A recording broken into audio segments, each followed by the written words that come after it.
Hi, this is Daniel Clem. This is GSP 530, the final assignment, and it is the 26th of January, 2020.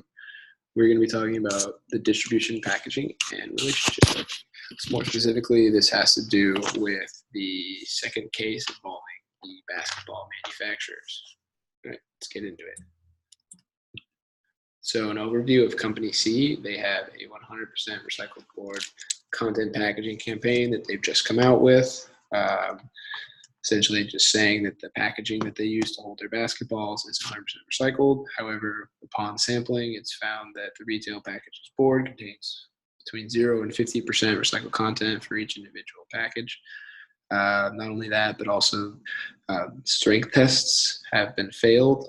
This means that the packaging that holds the basketballs is not holding the basketballs. They're falling out at the distribution centers as well as retailers. Finally, they cannot pull this product from shelves or shift supplier and manufacturer, so they're looking for a way to remedy the situation without losing the relationships that they currently have. So, managing knowledge. First of all, we want to try and combine the knowledge of the companies in the VC value chain, the suppliers, the manufacturers, the distributors, etc. We want to create a dialogue between them all. So that this promotes the sharing of ideas, the sharing of knowledge, expertise, so that everyone has a greater understanding of what's going on, so that they have a holistic understanding of every piece of the value chain. And in doing so, you could potentially lead to solutions to packaging problems as well as technological innovations that were not found before. So next we have create shared value. The issue that Company C has is that they are a small company and the supplier does not necessarily value their priorities as much as they could. So what the small company C needs to do is create a way to make their priorities more urgent.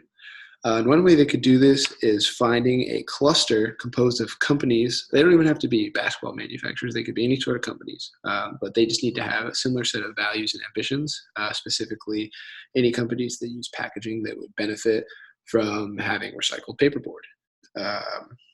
So this would increase incentive for the supplier to make a product that is better for the environment because there's more companies involved that would be willing to purchase this recycled paperboard.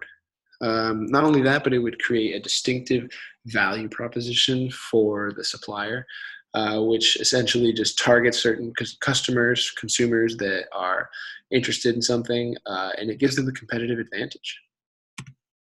Next, we have inspire from above and inspire confidence. So what we want to do is use both words and action to inspire both the supplier, manufacturer, distributor, retailer, anybody in the value chain. We want to ensure to the supplier and manufacturer that you want a long-term deal. You want to create a long-lasting relationship with them that works towards a common goal, which is creating a better world, which has to do with entertainment, the basketballs, as well as the environment, the 100% recycled content paperboard. With the distributor or the retailer, you want to take full responsibility of the situation.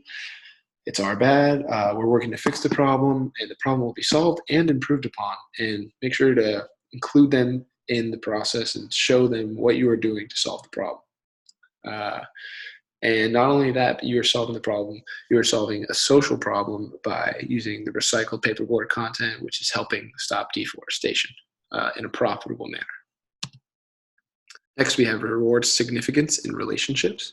You want to potentially engage in long-term contracts with suppliers, goes hand in hand with the previous slide.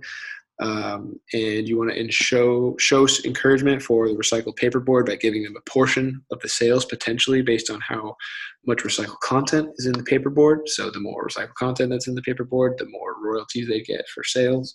And also on the baseline that the recycled paperboard content is passing the strength test that it is currently failing.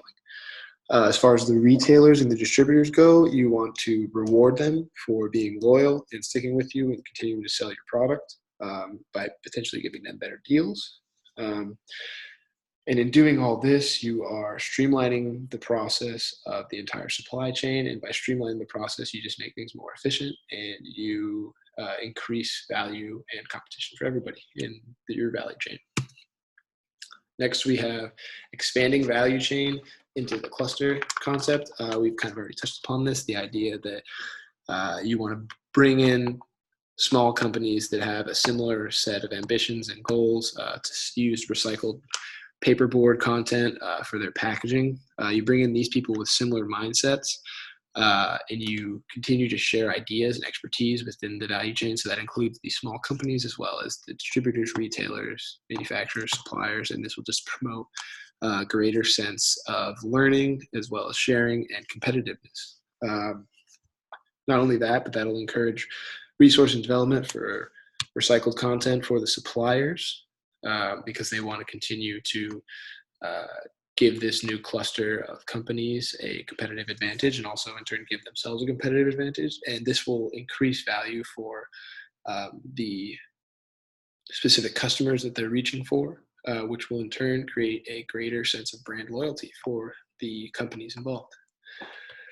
So this presence of a strong cluster that is formed will create better business formation as well as better business growth and better business survival for Company C. Here are my sources. Thank you very much for listening. Have a good one.